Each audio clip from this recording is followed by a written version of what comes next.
ধরেন মস্করা করতে গিয়ে আপনি সরাসরি আইপিএল এ দল পেয়ে গেলেন, এক্ষেত্রে আপনার অনুভূতি কেমন হবে, আপনার কেমন লাগবে? এটা আসলে স্বপ্নের মতো শোনালেও এটা বাস্তবে ঘটছে। এটা ঘটছে নিউজিল্যান্ডের প্লেয়ার বেভান জ্যাকবসের ক্ষেত্রে। সে এখন পর্যন্ত ইন্টারন্যাশনাল ক্রিকেটে ডেবিউ হয়নি, ঘরোয়া ক্রিকেটেও তেমন কোনো পারফরমেন্স করেনি। তবুও সে মজার ছলে নাম দিছিল, সেই নামটা ধরেন শর্ট লিস্ট যেটা আছে সেখানে টিকেও গেছিল। কিন্তু সে কল্পনাই করেনি দল পাবে, সেই জন্য সে নিলাম দেখেইনি, নেহাতি মজার ছলে নামটা খালি সে দিছিল। সেই জ্যাকবস মাত্র 30 লাখ টাকা ভিত্তিমূল্য যার ছিল, তাকে কিনে নিছে মুম্বাই ইন্ডিয়ান্স। আইপিএল মেগা নিলামটা শেষ হওয়ার পর তাকে যখন জানানো হয়, তখন সে আসলে বিশ্বাসই করেনি। সে বলতেছিল সবাই, সে ভাবতেছিল যে সবাই হয়তো বা তার সাথে মজা করতেছিল, কিন্তু আসলে সত্যি সত্যি দল পেয়ে গেছিল।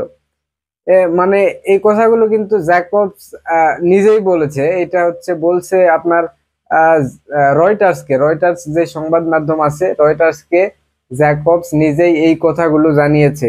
সে আরো বলছে কি যে এইটা কিছুটা হলেও বিস্ময়ের। আমি সকালে ফোনের অবিরাম শব্দে জেগে উঠি, এটা আনন্দময় এক বিস্ময়। আমি খুব বেশি কিছু চাইনি, কিন্তু এই সুযোগ পেয়ে কৃতজ্ঞ।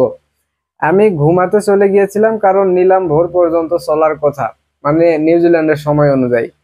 আহ, এই বেভন জ্যাকবসের জন্ম কিন্তু দক্ষিণ আফ্রিকায়, কিন্তু ছোটবেলায় পরিবার সহ তিনি থাকেন হচ্ছে নিউজিল্যান্ডে। সেখানেই বড় হয়েছেন এবং সেখানেই তিনি ক্রিকেট খেলা শুরু করেছেন।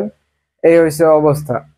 তো সে ভোরে যখন ঘুম থেকে ওঠে, তো সে জানিয়েছে যে পরিবারের লোকজন, আত্মীয় স্বজন সবাই তাকে ফোন দিয়ে বলতেছিল যে তুমি আইপিএল এ দল পেয়ে গেছো। তখন কিন্তু সে বিশ্বাস করেনি। পরে অনেক ঘাটাঘাটি করে সে দেখছে যে আসলে দল পাইছে।